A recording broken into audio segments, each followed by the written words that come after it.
But I think it has a good chance. There are two companies, I think, within a matter of weeks, and it will be distributed very quickly. Can you tell us which companies?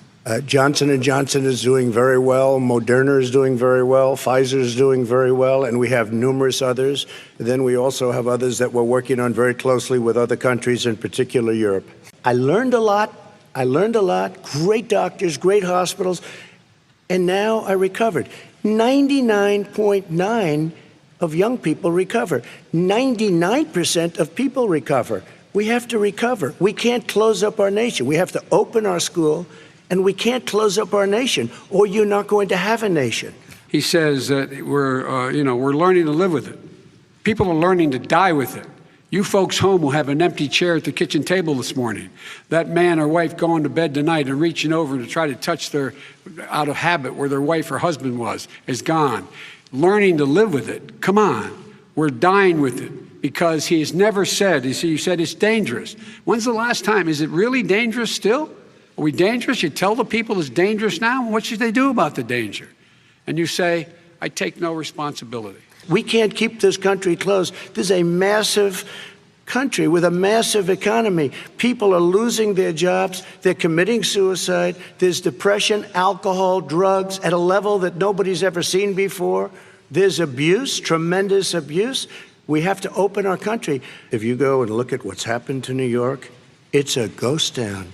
It's a ghost town. And when you talk about plexiglass, these are restaurants that are dying. These are businesses with no money. Putting up plexiglass is unbelievably expensive, and it's not the answer. I mean, you're going to sit there in a cubicle wrapped around with plastic.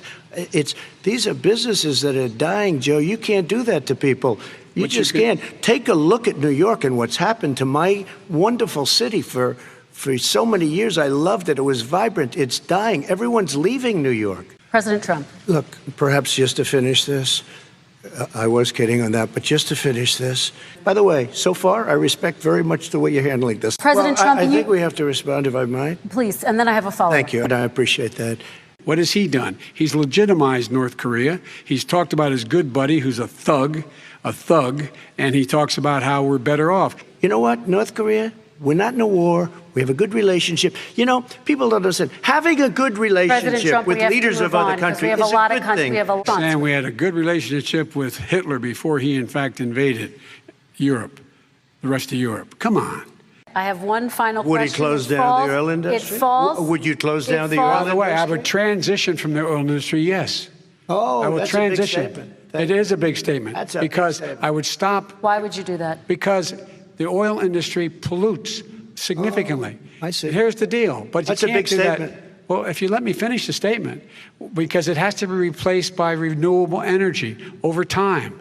And I'd stop giving to the oil industry, I'd stop giving them federal subsidies. He won't give federal subsidies to the gas, to solar and wind. Yeah. Why are we giving it to oil industry? We actually do give it to solar and wind. And that's maybe the biggest statement in terms of business. That's the biggest statement. Okay. Because basically what he's saying is he is going to destroy the oil industry.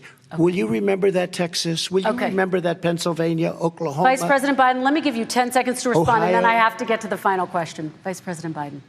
He takes everything out of context, but the point is, look, we have to move toward a net zero emissions. The first place to do that by the year 2035 is in energy production. By 2050, totally. It makes me sad because I am the least racist person. I can't even see the audience because it's so dark, but I don't care who's in the audience. I'm the least racist person in this room. Abraham Lincoln here is one of the most racist presidents we've had in modern history. He pours fuel on every single racist fire. Every single one. Started off his campaign coming down the escalator saying he's going to get rid of those Mexican rapists. He's banned Muslims because they're Muslims. He has moved around and made everything worse across the board. He says about the poor boys, last time we were on stage here, he said, I told them to stand down and stand ready. Come on. This guy has a dog whistle about as big as a foghorn. But why didn't he get it done? See, it's all talk, no action with these politicians. Why didn't he get it done? That's what I'm going to do when I become president. You were vice president along with Obama as your president, your leader, for 8 years. Why didn't you get it done? You had 8 years to get it done. Now you're saying you're going to get it done because you're all talk and no action. He keeps talking about it. He hasn't done a thing for anybody on health care. Not a thing. Kristen, when Very he quickly, says, then I want to talk when about he what's says happening on public Capitol option, Hill. he's talking about socialized medicine and and healthcare. When he talks about a public option, he's talking about destroying your Medicare, totally destroyed, and destroying your Social Security. And this whole country will come down. Very confused guy. He thinks he's running against somebody else. He's running against Joe Biden. I beat all those other people because I disagreed with them. Joe Biden he's running against. This is the guy who's tried to cut Medicare. So I mean, the idea that Donald Trump is lecturing me on Social Security and Medicare?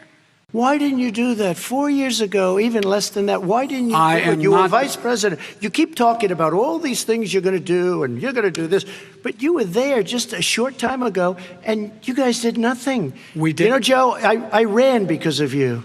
I ran because of Barack Obama, because you did a poor job. If I thought you did a good job, I would have never run. I would have never run. I ran because of you. I'm looking at you now. You're a politician.